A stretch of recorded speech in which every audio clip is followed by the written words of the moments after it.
The warning signs had been floating at the edge of the solar system for 10,000 years. They were enormous metal plates, each one wider than a mountain and taller than a skyscraper. They were fixed in space by technology so old that no living engineer in the galaxy could fully explain how they stayed in place.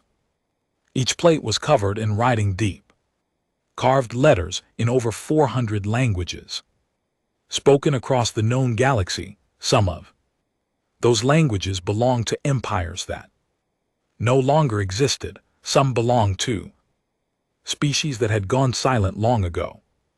But every single inscription in every single language said exactly the same thing. Do not enter this system. Do not disturb the planet within. Do not wake what sleeps here. Turn around. Leave. Do not come back. Commander VTH Kalos of the Galactic Dominion read the nearest sign from the bridge of his flagship, tilted his long gray head to one side, and ordered his fleet to move forward. Anyway, he was not a careless creature. By nature, he was in fact quite intelligent. He had earned his rank through years of careful planning and successful campaigns across the outer sectors. He had read history. He knew that the quarantine on this system was ancient, placed here at the end of an era that most modern Dominion citizens thought of as mythology rather than real history, and that was exactly why he was not concerned. Mythology in his experience was just old fear dressed up in dramatic language. Whatever had frightened the people who built these signs was long gone. Thousands of years had passed. The universe had moved on. His fleet consisted of 47 warships of various sizes. They were well-armed, well-crewed, and well-supplied. Their mission was straightforward: reach the third planet. In this quiet system, scan it for valuable mineral deposits and begin the early stages of resource extraction.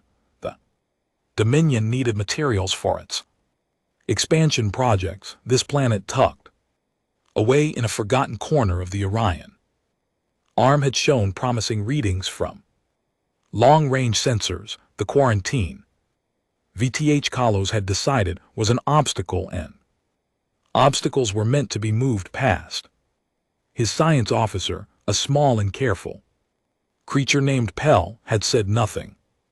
When he gave the order to advance, she had simply turned back to her console and opened the archive file on the system. She had already read it twice that morning. Now she read it a third time, slowly moving through every line. When she reached the final paragraph, the one that described the wake condition, she closed her eyes for a moment, then opened them again and said nothing. There was nothing useful to say. The order had been given. The third planet came into view on the main display, and even Vithalos paused for a moment to look at it. It was genuinely beautiful, blue and green and white, wrapped in slowly turning clouds, glowing softly against the black of space. It looked peaceful. It looked gentle. From this distance, it looked like exactly the kind of quiet, undeveloped world that made for an easy extraction mission. VTH Kalos ordered a standard orbital scan to map the surface geology. The results came back quickly, showing rich mineral deposits spread across several continental regions. He studied the map and selected 3 uninhabited wilderness areas as test targets. Low-level bombardment pulse on each location would confirm the depth and quality of the deposits. Standard procedure, nothing excessive. The pulses fired. They hit the surface with the force of moderate earthquakes, shaking the ground across wide areas. From orbit, the impact looked minor, small, bright flashes in the middle of empty land there and gone in seconds. On the surface of the planet, 10,000 km from the nearest impact point, a human farmer named Dale Hutchins was standing outside his barn when the ground moved. Under his boots, he looked down at the dirt, then looked up at the sky. The horizon was still, the air was still. But the ground had moved in a way that felt wrong, not like a natural tremor, but like something above had pushed downward. Dale squinted at the pale blue afternoon sky for a long moment, then he went inside, sat down at his kitchen table, and turned on the television. He was not the only one who had noticed. Within 3 hours, seismic monitoring stations on 6 continents had logged the impacts. Within 5 hours, military radar systems in 4 countries had detected the fleet in high orbit. Within 8 hours, the information had reached the heads of every major government on the planet. There were emergency meetings. There were urgent phone calls. There were a great many people in important rooms, talking in very serious voices. But here was the thing about the people on this small blue planet, the thing that no Dominion analyst had thought to include in their mission briefing. They were remarkably good at setting aside their differences when something threatened all of them at once. The arguments and conflicts and divisions that filled their daily news cycles did not disappear, but they moved to the background with surprising speed. Within 24 hours, a unified emergency council had been formed. Representatives from nations that had not cooperated in years were sitting at the same table, looking at the same orbital data, asking the same calm and focused questions. The first question was, what is up there? The second question was, what do we do about it? Meanwhile, VTH Kalos had sent a scout pod to the surface to collect soil samples and assess the local environment. The pod landed in a wide flat field, surrounded by low hills and tall grass. A standard reconnaissance drone emerged and began its work. Dale Hutchins arrived at the field 12 minutes later in his old truck. He climbed out, looked at the pod sitting in the middle of his field with its lights blinking, and walked toward it without hesitating. When the scout drone turned and faced him, he looked directly into its optical sensor and crossed his arms. I don't know who sent you, he said in a tone that was completely calm and completely serious at the same time. But you have about 30 seconds to give me a very good reason why you're sitting in my field. The drone had not been programmed for this response. It had been programmed for hostile action, for running, for hiding. It had not been programmed for a human being in muddy boots who looked mildly annoyed and entirely unafraid. It stood still, uncertain, processing. Dale waited. Then when no answer came, he took action. He was practical by nature. The scout drone was recovered 2 hours later by a Dominion retrieval team. They found it zip tied to a wooden fence post at the edge of the field. Still blinking steadily, Dale was back inside his house, drinking coffee and watching the emergency broadcast on television. That evening, the Unified Human Council sent its first transmission toward the fleet in orbit. Pell received it, translated it carefully, and placed it on the commander's desk without a word. VTH Kalos read it. It was short, it was direct, it contained no threats, no dramatic language, and no requests for negotiation. It simply said, you have 24 hours to explain your presence and your actions in this system. This is a statement, not a request. We will be Waiting for your response. VTH Kalos read it twice, then he made a short dismissive sound and set it aside. They were a primitive civilization on a quarantined rock. They had no ships. They had no weapons capable of reaching orbit. They had nothing. He would deal with them when it suited him. He did not know because he had not read the full archive file the way Pill had that at that exact moment, deep inside the oldest data vault in the Dominion capital, an ancient AI system had woken from a 12,000-year sleep. It had detected that its quarantine beacon had been passed without acknowledgement. It had checked its records. It had confirmed the coordinates of the violated system, and then it had sent a single automated message to VTH Kalos's personal command console. Commander, you have made a serious error. We are sorry for your fleet. VTH Kalos did not see the message until morning. By then the planet below was already changing. The message from the Elder Archive sat unread on V. Thalos's console for 6 hours. He had been busy. There were mineral surveys to review, crew reports to sign, and a long communication to send back to the Dominion Senate confirming that the mission was progressing on schedule. The quarantine system had been entered without incident. The third planet had been scanned. The deposits were rich and well positioned for extraction. Everything was going exactly as planned. When he finally sat down and opened the message, he read it twice. Then he leaned back in his chair and stared at the ceiling of his cabin for a long moment. We are sorry for your fleet, he told himself. It was just an old automated system reacting to an old protocol. Machines did not understand context.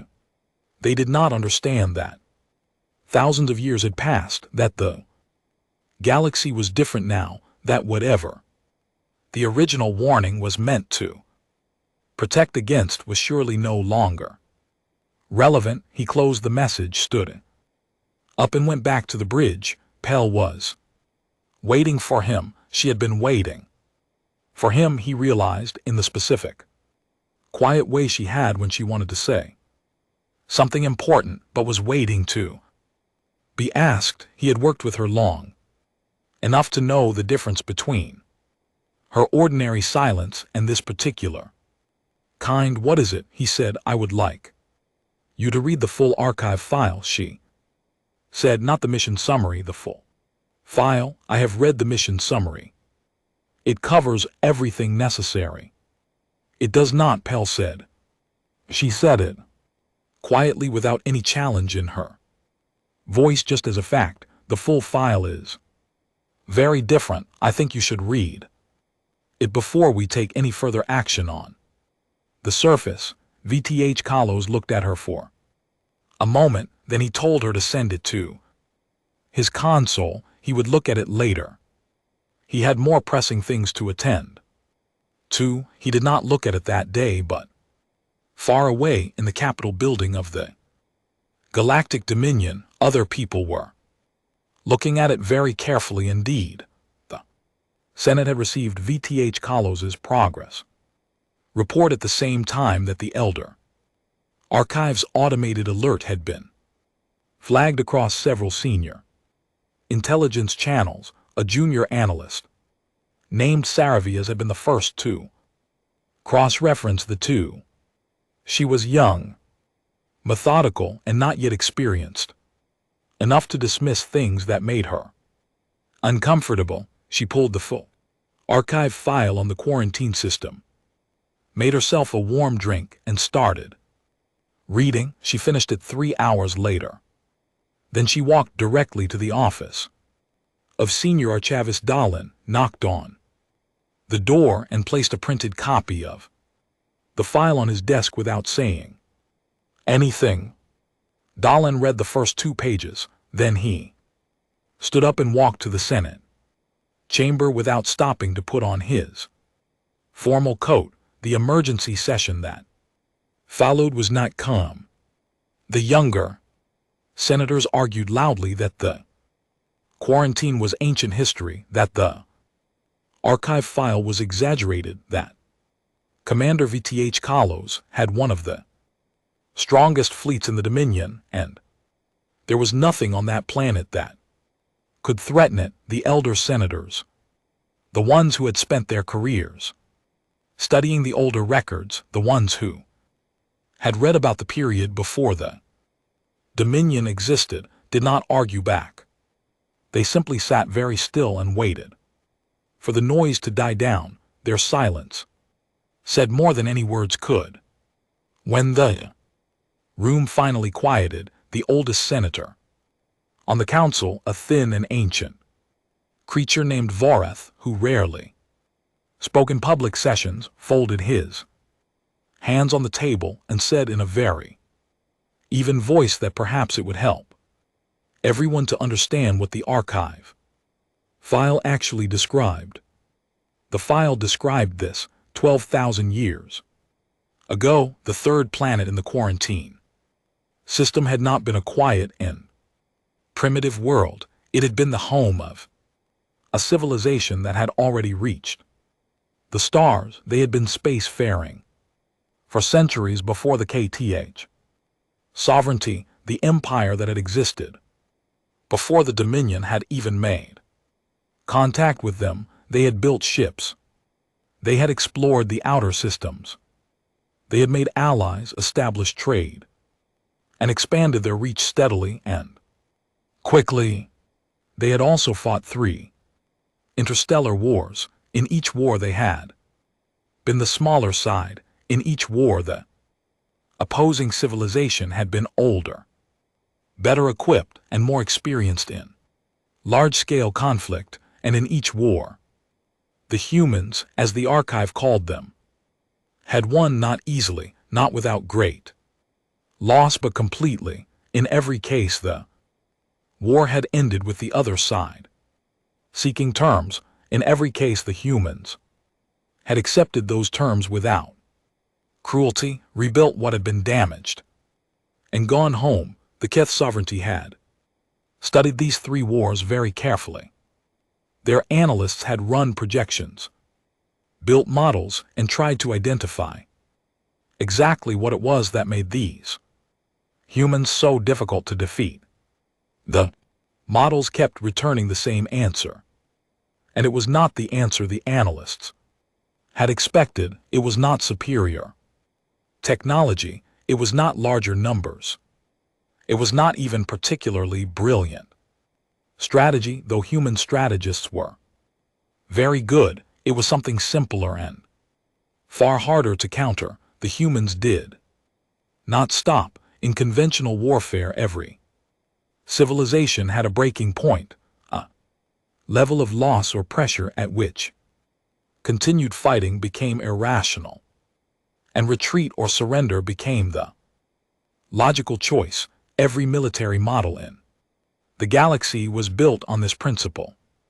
You applied enough force, caused enough damage, and eventually the other side would calculate that continuing was not worth it. That was how wars ended. Humans did not calculate it that way.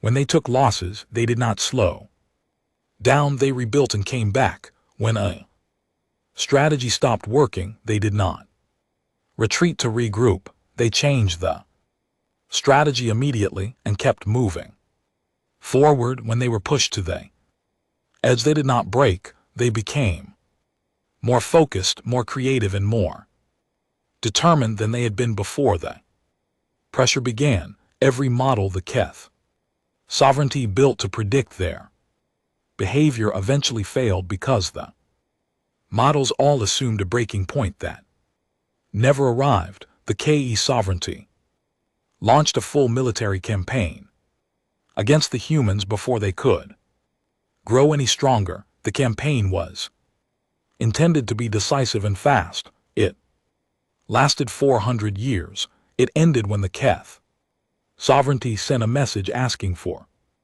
Peace, not because they had the humans. Surrounded, not because they had won some final decisive battle, they asked for peace because they were exhausted, all the way down to the structure of their civilization, and the humans were not. The humans had been fighting for 4 centuries and were, if anything, better at it than when they had started.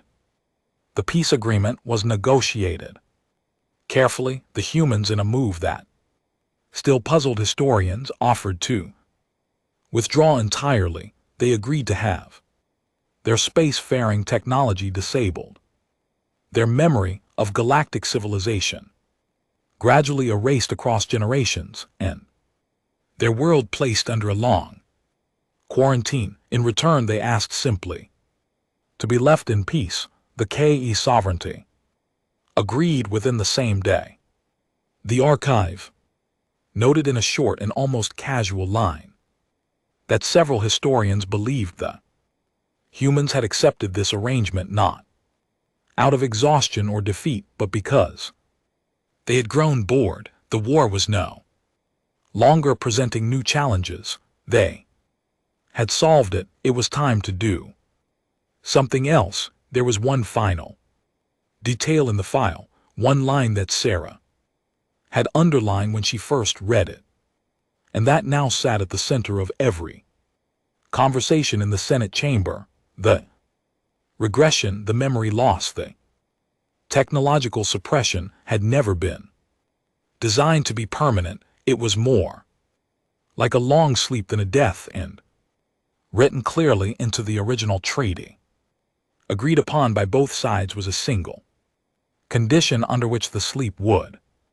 end: external aggression on home territory. Vorth looked around the room when he finished reading that line aloud. No one spoke. Then Saravias, who had followed the senior archivist into the session and was standing quietly near the back wall, said in a small and careful voice, "The orbital bombardment already happened." The room stayed silent for a long time after that.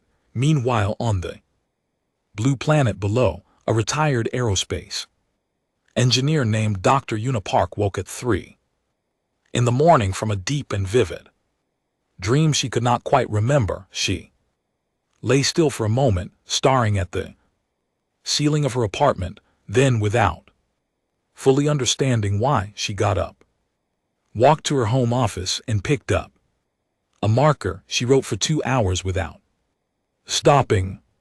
When she finally stepped back and looked at her whiteboard, it was covered from edge to edge in equations, diagrams, and design notes. Her hands were shaking slightly. She recognized parts of what she had written: standard physics, familiar mathematics, but the overall shape of it was something she had never studied, never read about, never been taught. It was a design for a faster-than-light propulsion system. She stared at it for a long time. Then she picked up her phone and called a colleague she had not spoken to in 2 years. "I need you to come and look at something," she said. Her voice was quiet and very steady. "I think something has woken up inside me, and I do not think I am the only one." She was not.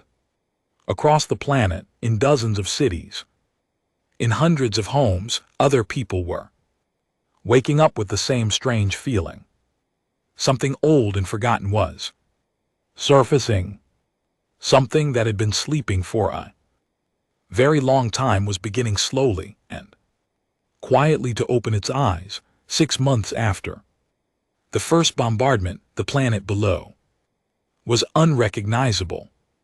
Not in the way a place looks after destruction, in the way a place looks when something that was sleeping inside it has finally stood up and stretched.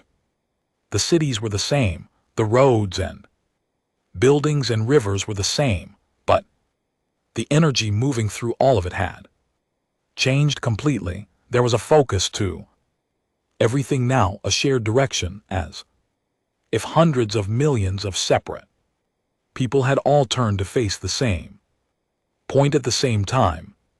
Pell watched the surface from the observation deck of the flagship every morning. She had started doing it without really deciding to. She would stand at the wide window with a cup of warm liquid and look down at the swirling clouds over the blue-green surface and try to understand what she was seeing in the data feeds coming from the long-range scanners. Construction was happening at dozens of sites simultaneously. Energy output across the planet had increased by a significant amount. Just a few months, new structures were appearing in remote areas, large flat, reinforced structures that the Dominion's pattern recognition systems kept trying to classify and kept failing. They looked like launch platforms. She brought this to VTH Kalos. He looked at the scans, dismissed them as industrial expansion, and reminded her that the humans had no knowledge of space flight. They were a pre-con civilization, whatever they were building. It was not a threat to a fleet. In high orbit, Pell went back to her console and said nothing, but she quietly began keeping a personal log of everything the scanners recorded. She had a feeling she would want a detailed record later. She was not sure why. It was just a feeling. The truth of what was happening on the surface was both simpler and more extraordinary than any Dominion analyst could have guessed. It was not a single government program or a brilliant scientist working in a secret laboratory. It was not organized in any way that made immediate sense from the outside. It was simply people, ordinary, everyday people, waking up in the morning with knowledge they had not gone to sleep with. A factory worker in a large industrial city sat down during his break, picked up a pen and drew a detailed schematic for an energy conversion unit he had never studied. Young woman studying at a coastal university filled 6 notebooks in a single weekend with mathematics she had never been taught, then spent 2 days double-checking the work and finding it was all correct.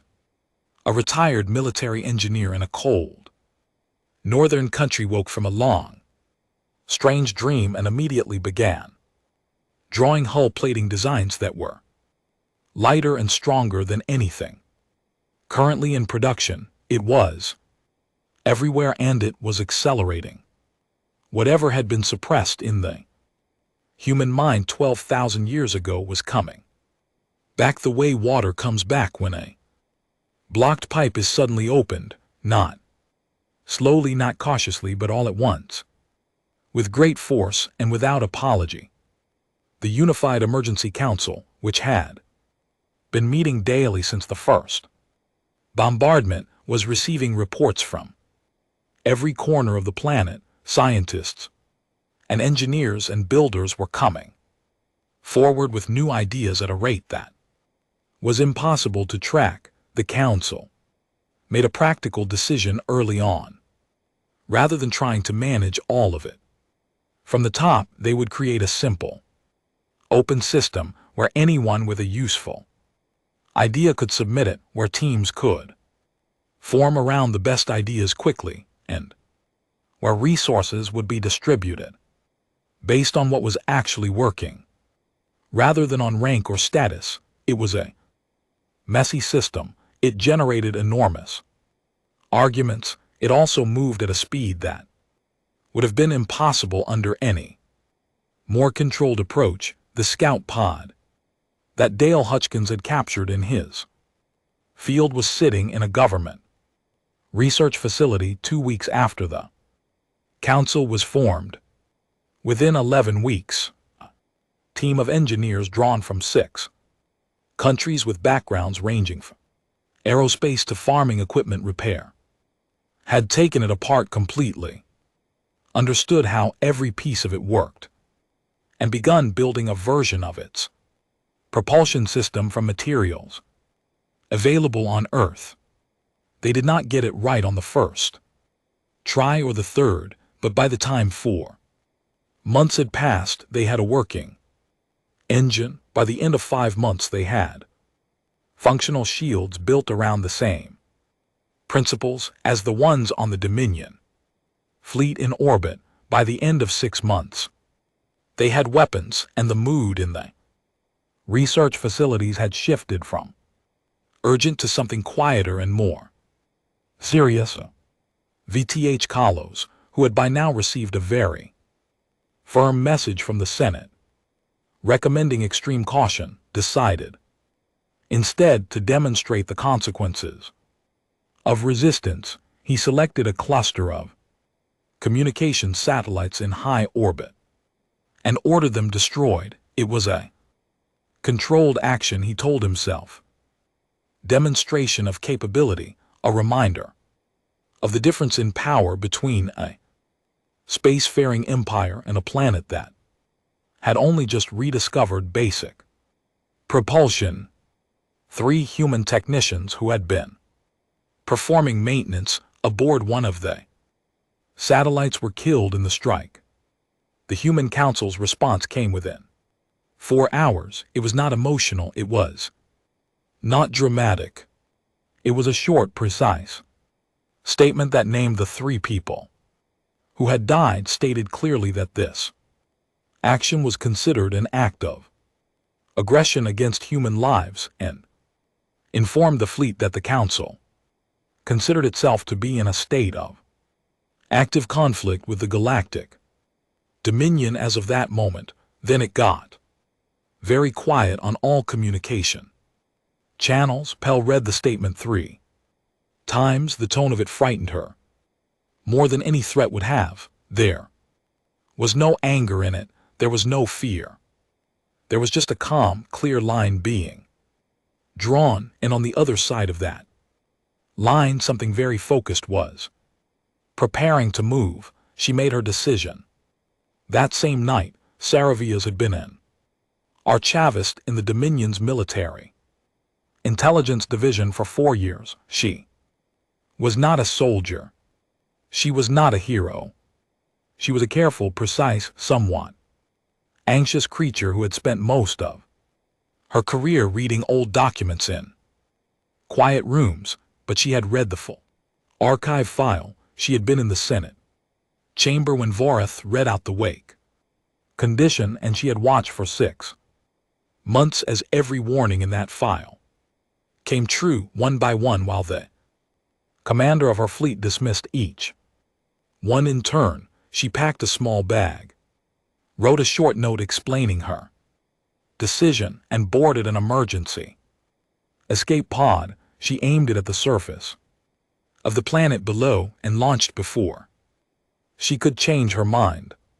The pod shook violently during descent, and she spent the entire journey with her eyes closed and her hands gripping the safety restraints, wondering if she had just made the last decision of her life.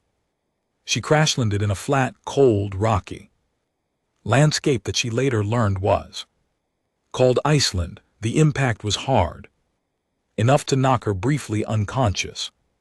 When she opened her eyes, gray sky was visible through the cracked pod window, and several humans in heavy coats were standing outside looking at her with expressions that were curious rather than hostile. She was helped out of the pod, wrapped in a thick blanket, and given a warm drink that smelled strange, but was genuinely comforting.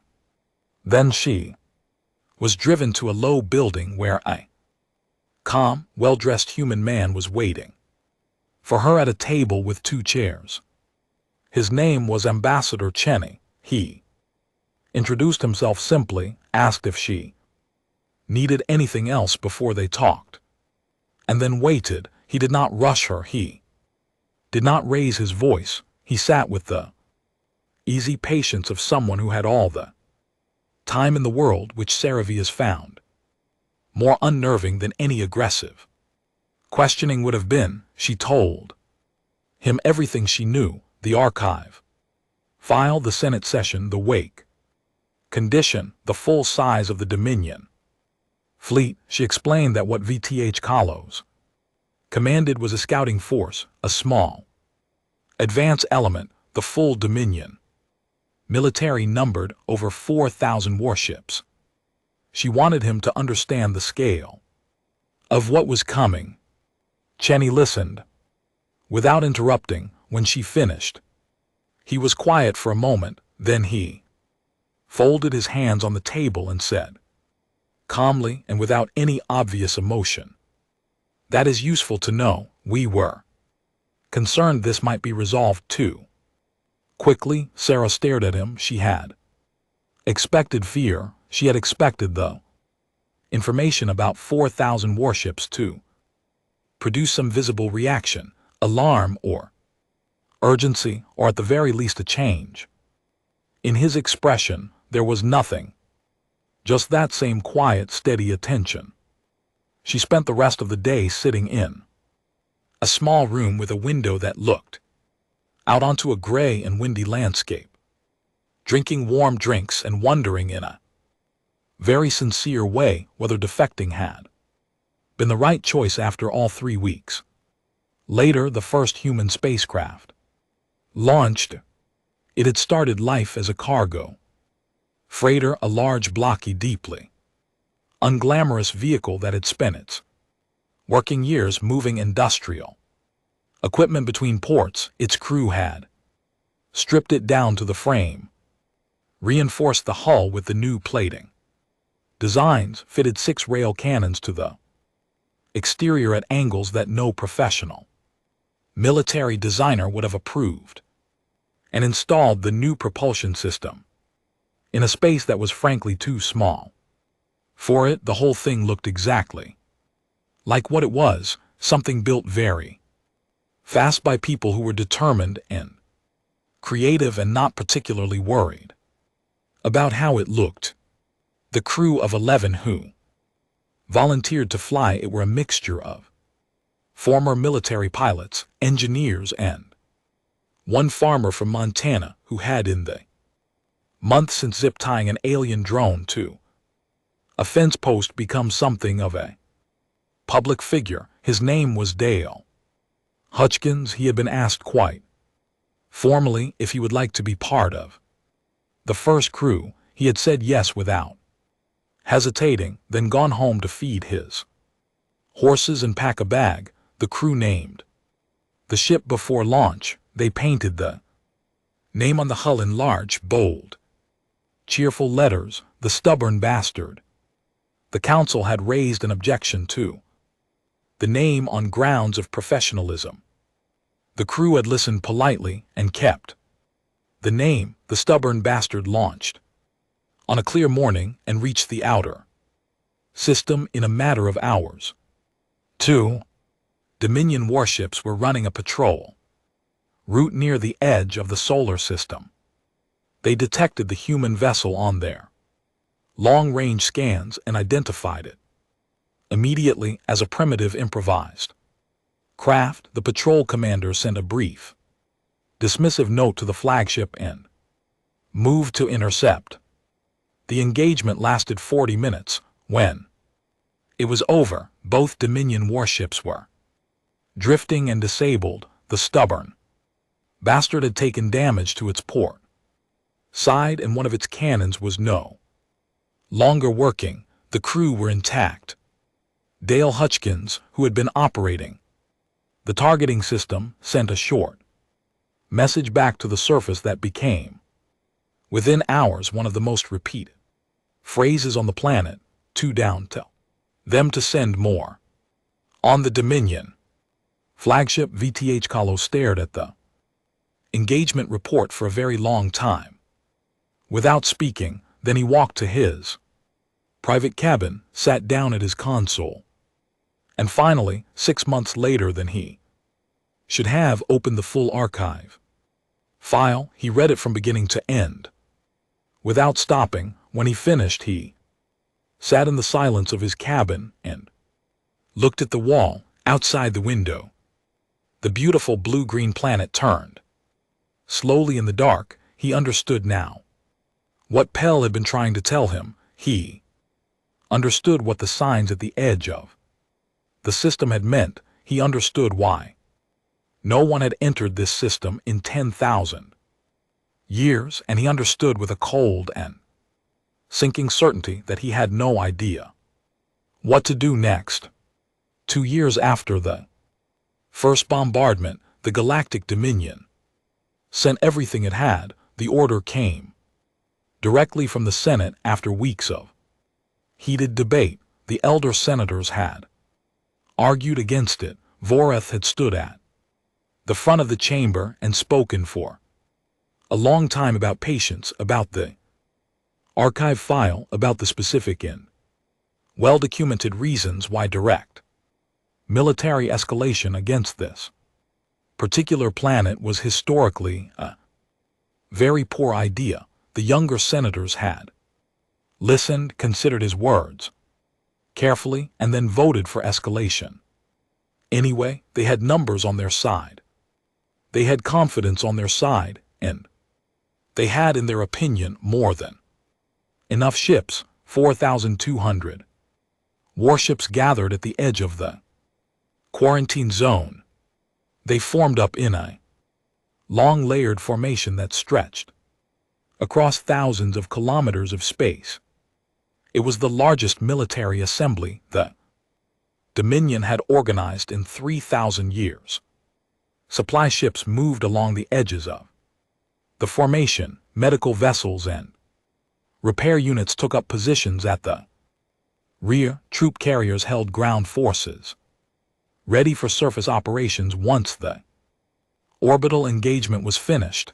Every projection, every model, every military analyst who reviewed the assembled force agreed on one thing: this would be over quickly. The human fleet that rose to meet them numbered 600 ships when the Dominion's long-range sensors confirmed that figure. There was genuine confusion.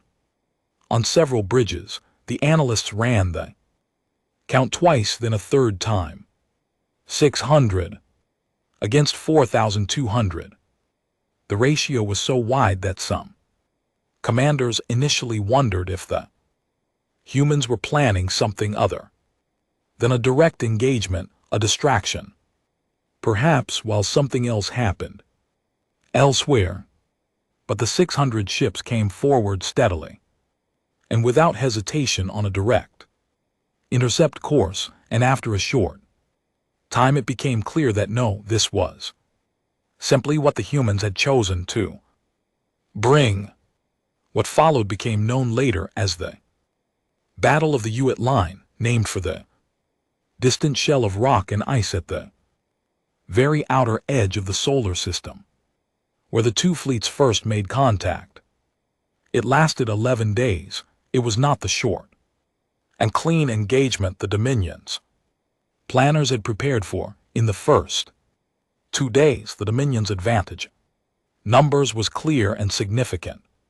Human ships were hit hard. Formations were broken apart. Several of the larger human vessels were destroyed in the opening exchanges, and the Dominion commanders watching the engagement feeds felt the steady, comfortable confidence of a force doing exactly what it had trained to do. The projection said the human fleet would reach critical losses by day 3 and begin withdrawal by day 4. Day 3 came. The human fleet did not withdraw. It reorganized. This was the part that began to unsettle the Dominion officers watching from the command ships. When a human formation was broken up by a Dominion strike, the surviving ships did not drift or scatter or wait for orders from a command vessel. They found each other. They formed new groups. They identified the nearest Dominion ships and engaged them immediately, using whatever they had available, adapting their approach based on what was directly in front of them. rather than waiting for a plan to come down from above. When a human command ship was destroyed, and several were in those first difficult days, the ships around it did not hesitate or lose coordination. They simply continued. Loss was real and it mattered, but it did not create the collapse of structure that the Dominion's models predicted. The humans had built their fleet to function without central command. If central command was removed, they had planned for their own losses before the battle began. By day 5, the Dominion commanders had stopped consulting their projections. The projections kept being wrong, and consulting them was becoming more frustrating than useful. On day 6, a human tactic appeared that no Dominion analyst had modeled. A large portion of the human fleet, roughly a third of the remaining ships, began pulling back, not in a disorganized retreat but in a controlled, deliberate withdrawal that drew a significant section of the Dominion fleet forward and away from the main formation. Dominion commanders read it as a break in human resolve. The order was given to press the advantage and pursue. The pursuing force flew for several hours in what felt like a clean chase. Then from 6 different directions, human ships that had been running dark and silent in the surrounding space came alive all at once. The trap closed from every side.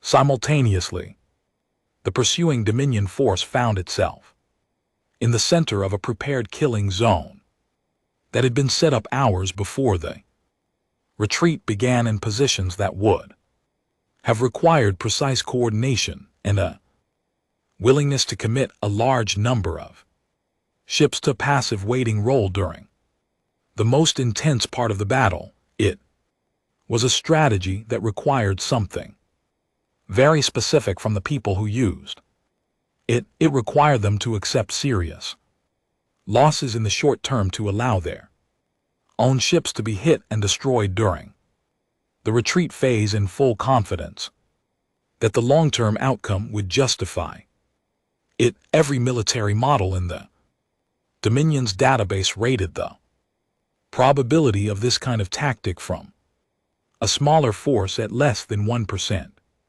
The models assumed that no rational commander would order their own people into a punishing retreat as part of a deliberate plan. The models had been built without understanding the specific psychology of the species they were facing. VTH Silo stood on his bridge on the 8th day and watched the display in front of him with the expression of a creature who had understood something too late. His fleet was not broken. It was still large and still fighting, but it was no longer in control of the engagement in any meaningful way. Everywhere his commanders tried to press an advantage, they found it turning against them. Everywhere they expected the humans to bend, the humans held. Everywhere they created a gap, something came through it that made the gap worse. Saravas was standing in the human command center on the surface of the planet, watching the same battle from the other side. She stood beside Ambassador Chen Wei at a long display table covered in moving tactical data, and she watched the feeds with wide eyes and very still hands. She had known intellectually what the archive file said about human warfare. She had read the words, she had understood them as facts on a page, but watching it happen in real time was something entirely different. She turned to Chen Wei and spoke quietly. Every other species, when it goes to war, asks whether it can win. She said, your people ask how long it will take. It is a completely different question. I did not understand what that meant until right now. Chen Wei looked at the display for a moment before answering. Losing is not something we spend much time planning for, he said. Simply, then he picked up his communication device and went back to work. By day 9, the Dominion fleet had lost nearly a third of its ships. Not all destroyed, many were damaged and withdrawn or cut off from the main formation and unable to rejoin. Effectively, the fleet was still large. It still had the numbers, but the commanders were tired in a way that went beyond physical rest, and the humans showed no sign of the same tiredness. If anything, as the days passed, the human fleet's coordination seemed to improve, as if the battle itself was teaching them and they were learning faster than the Dominion could adapt. On day 10, VTH Kalos made a decision. He could see that the main engagement was not going to produce the result the Senate had promised, but the planet was still there. The surface was still, as far as his sensors could tell, undefended from direct orbital bombardment. If he could strike the planet itself, not a test pulse this time, but a real strike that demonstrated the true cost of continued resistance, the humans would have to respond. They would have to pull back their fleet to defend their home, and in that moment of repositioning, the Dominion could regain control of the engagement. He selected 12 of his fastest remaining warships, the ones least damaged by 11 days of combat, and sent them on a course that swung wide around the edges of the battle and aimed straight for the third planet. The 12 ships moved at full speed. They passed the outer edges of the solar system. They crossed the distances between the outer planets. They came around the curve of the system star, and the blue-green planet came into view on their screens, close and clear and growing larger with every passing minute. What they found when they reached orbit was not what VTH Kalos had planned for. In 2 years, the humans had not only built a fleet, they had also turned their planet into a fortress. The surface was covered in layered defense systems, ground-based weapons that reached into orbit with a range and precision that the incoming ship sensors detected only seconds before they opened fire. The 12 warships had been built for combat against other ships in open space. They had not been designed for what came up at them from the surface. In the first 30 seconds of their arrival, the engagement lasted 4 minutes and 17 seconds. When it was over, all 12 ships were gone, not retreating, not damaged and withdrawing. Gone. VTH Kalos received the report on his bridge. He read it. He set it down. He asked his bridge crew to give him a moment alone, which they did without question, because every one of them had seen his face when he read the report, and none of them wanted to be in the room. He sat alone in the quiet of the bridge and thought about the archive file he had finally read 3 weeks ago. He thought about the 400-year war. He thought about the Keth sovereignty, asking for peace, not because they were defeated, but because they were simply finished. He thought about the line in the file that described why the humans had agreed to the quarantine. They had been bored. The war was no longer a challenge. He looked at his fleet strength data. He looked at the losses from 11 days of battle. He looked at the report from the 12 ships he had just sent to the planet's surface, and then he opened a direct personal channel to the Dominion Senate. Not an official military report, not a formatted status update, but a direct message from one individual to the people who had sent him here. He wrote 4 words and sent it: offer them the peace. Then he closed the channel, leaned back in his chair and looked out through the wide viewport at the stars. Somewhere out there, 600 human ships were still fighting. Somewhere behind him, a planet he had woken from a 12,000-year sleep was watching everything. With calm, clear eyes, he had read the file too late. He had understood the warning too late, but he understood it now completely and without any remaining doubt. The most dangerous thing about them was not their weapons or their ships or their tactics. It was that when you pushed them, they became better. Every loss sharpened them. Every setback taught them something. Every challenge they faced made the next challenge slightly easier for them to handle. You could not wear them down. You could not make them afraid. You could only make them more capable, and he had given them 2 full years to practice. The message reached the Dominion Senate in the middle of the night. 4 words: no explanation, no military data attached, no formal structure of any kind, just 4 words from the commander of the largest fleet the Dominion had assembled in 3,000 years, sent through a private channel in the quiet hours when most of the Senate building was dark and empty. Offer them the peace. The night staff who received it sat with it for 20 minutes before deciding to wake Vorath. They chose him because he was the one who had warned them. They chose him because of all the people in the Senate. He was the one who had read the file and understood it and said so out loud when it still might have made a difference. They knocked on the door of his private quarters, handed him the printed message and waited. He read it once.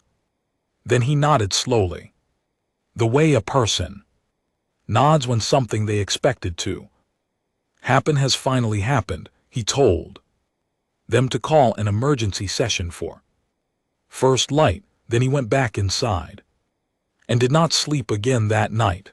The session the next morning was different from every session that had come before it. The arguing was mostly gone.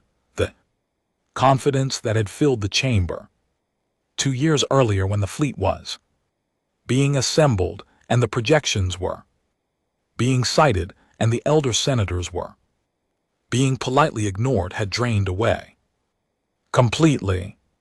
What remained was a room full of tired, sober creatures who had spent 2 years watching their most powerful military force grind slowly to a halt against a planet that had started the conflict.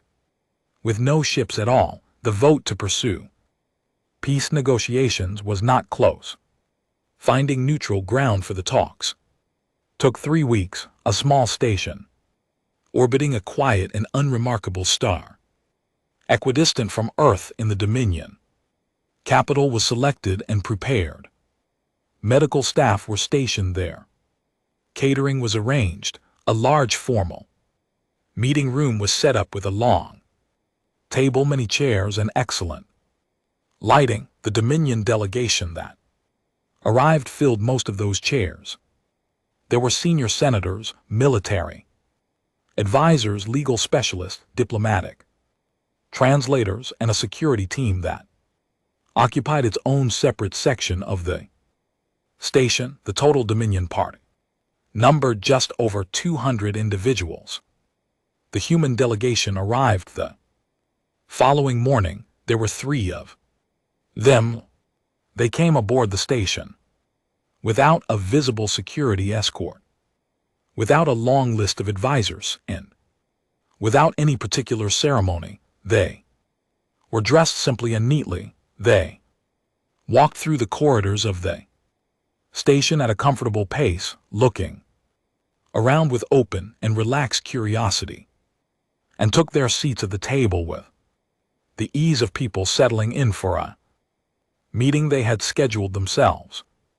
One of them poured water from a jug into 3 cups and passed one to each of his colleagues before anyone else in the room had spoken a word. The 200 members of the Dominion delegation watched this in complete silence. Several of them later described the same feeling in their personal accounts of the event, a deep and specific unease that had nothing to do with any visible threat and everything to do with the quiet certainty that radiated from three people sitting calmly on the opposite side of a table. A security advisor in the Dominion Party wrote in his notes that evening that he had spent his entire career assessing danger and that he had never in his life felt less certain about a room than he did in that moment. Ambassador Chen Wei led the talks. He was the same man who had sat across from Saravia's in Iceland 2 years earlier and offered her warm drinks and patient conversation. He brought the same quality to the negotiating table, a complete and unshakable stillness, a willingness to listen to everything, and an absolute clarity about what he would and would not accept.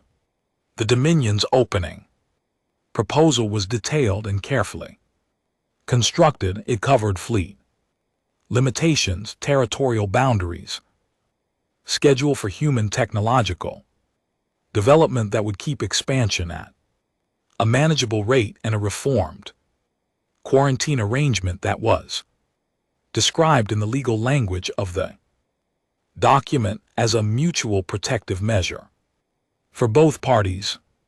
Cheney listened to the full presentation without interrupting. When it was finished, he was quiet for a moment. Then he thanked the presenting senator for the thoroughness of the proposal and began point by point to decline every condition that placed a limit on humanity's freedom to move, build, expand, or defend itself. He did it without raising his voice. He did it without visible frustration or impatience. He simply made clear in plain and direct language what was acceptable and what was not, and nothing in his manner suggested that any amount of further argument was going to change those positions. The talks lasted 3 days. On the morning of the 4th day, both sides signed. The agreement was called the UIT Accord, named for the place where the battle had been fought. It was not written in the language of a surrender. It was not a list of restrictions imposed on a defeated side. It was a membership document, a formal agreement that welcomed humanity into the galactic community as a full and equal partner with all the rights and responsibilities that came with that. Standing, no fleet limits, no expansion schedule, no quarantine reformed or otherwise. What it did include was a mutual defense clause, a framework for trade and communication, and a shared commitment to peaceful resolution of future disputes. It was, in several important ways, a better agreement for both parties than anything the original Dominion proposal had contained.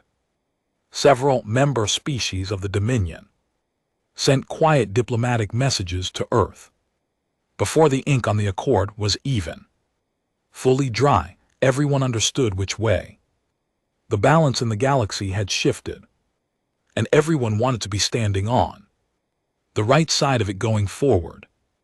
VTH Kalos attended the signing at Chen Wei's personal request. He had been brought to the station not as a prisoner, not under guard, but as an invited guest.